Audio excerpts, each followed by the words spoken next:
mechanical engineering from the University of Tokyo, and an MS in management science from the Sloan School at MIT. So we welcome you to Fletcher and look forward to your remarks.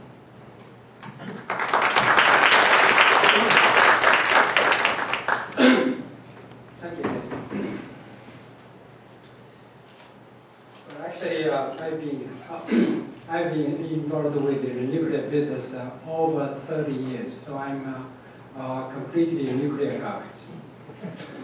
And then, well, I've been walking around every aspect of the nuclear business, starting from what Jim said, the fast breeder reactor, Manju, Joyo, and then changed my business to a Rokkasho reprocessing plant, so nuclear fuel reprocessing.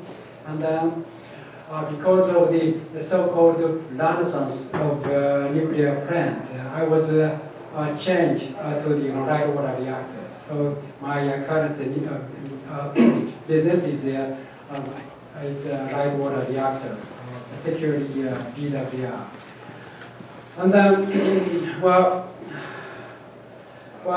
the 3/11, just exactly 6 months before the 9/11, changed my life completely. It's a Friday. I switched on my TV, and then CNN News came up, and then I was astounded with the sight, which the black water engulfing the land, car, houses, and then progressing inland. So I was surprised that and then it seems like there had been a great earthquake in the Tohoku areas. And then at this time, they pick up my phone and try to contact with my family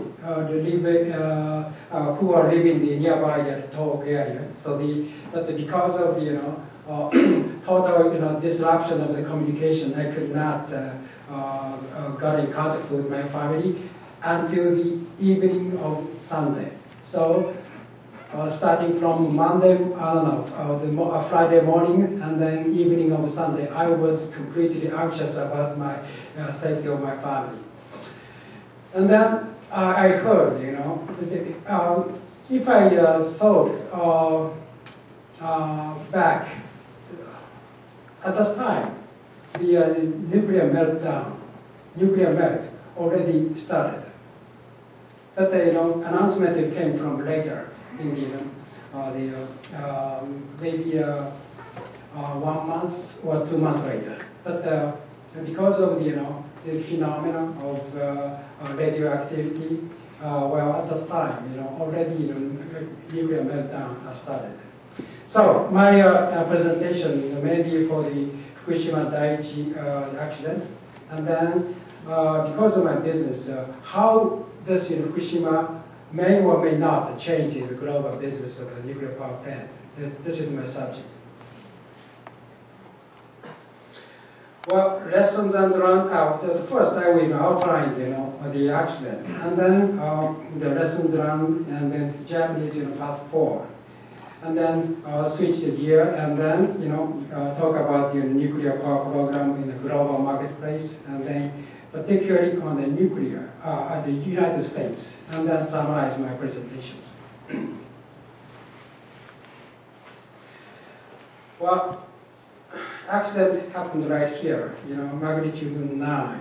And then we have lots of, nuclear power plant, the coastal line facing the Pacific Ocean, starting from the Higashidori, which is owned by Tohoku Electric Power Corporations. The one unit is now operating. And this one, it's the nearest, the nuclear power plant to the nuclear power plant nearest to the earthquake epicenter. Onagawa, the 3 units are operating. And then Fukushima, Daiichi, and Daini. Daiichi is a little bit north than the Daini. And then the Daini plant has a lot of rather advanced nuclear power plant. And then last one is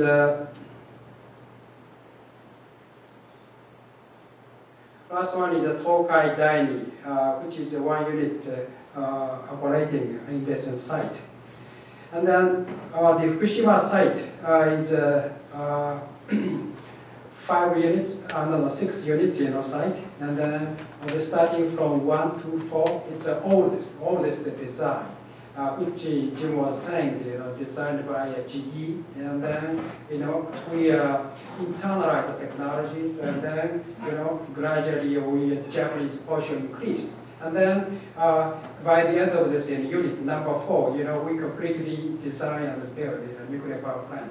And then since then, every nuclear plant which are operating in Japan, we have 54 units right now operating. And then so the almost 50 units internalized based on the internalized technologies. So. And then number 5 and number 6, it's rather advanced. And then build a rather the higher areas, 3 meters higher than the older one, starting from 1 to 4. So those 2 units survived. And then unit 1 to 4 in the Daiichi site did not survive. But fortunately, number 4 unit was outage. Because of the major, refurbishment, we took out all of the nuclear fuel from the core to spent fuel. So unit 4 is slightly changed from the other, 3 units. But the spent fuel in the number 4 unit was, subject to the accident. Well, this is a cross-section of the unit 1. This is a sea level. And then we have the sea wall with a height of 10 meters. And then the tsunami, got over the sea wall and then invaded the area of nuclear power plants. And then this one, the cooling seawater pump and water. It's an important component to circulate the seawater. The seawater is used for cool the heat exchanger. Heat exchanger is connected to the core.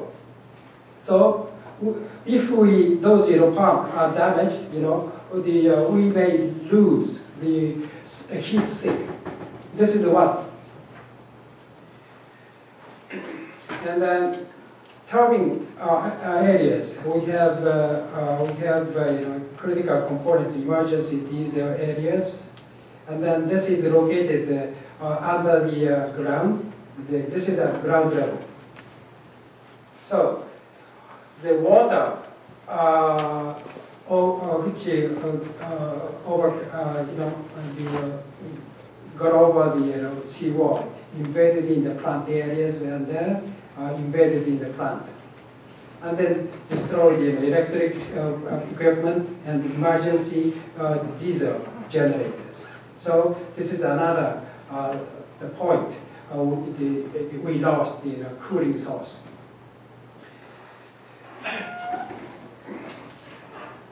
This is outline of the accident. Number 1 unit in operation. Starting from the 1 to 3, all of the 3 units are operating. Unit 4 is under outage. But every unit among the 3 units are sensing the ground motions and then safely shut down the reactor. As you may know, we have the principle of safety. Shut down the reactor and then remove the heat from the core, and then containment the radioactivity. This is a fundamental principle. The plant is designed to meet those principles. So the shut down the reactor has been completed. But after 40 minutes, after 4 minutes, the massive tsunami came in, and then we did not survive. Coolability crippled. As I said, the motor and the pump was damaged. And then the hydrogen, the temperature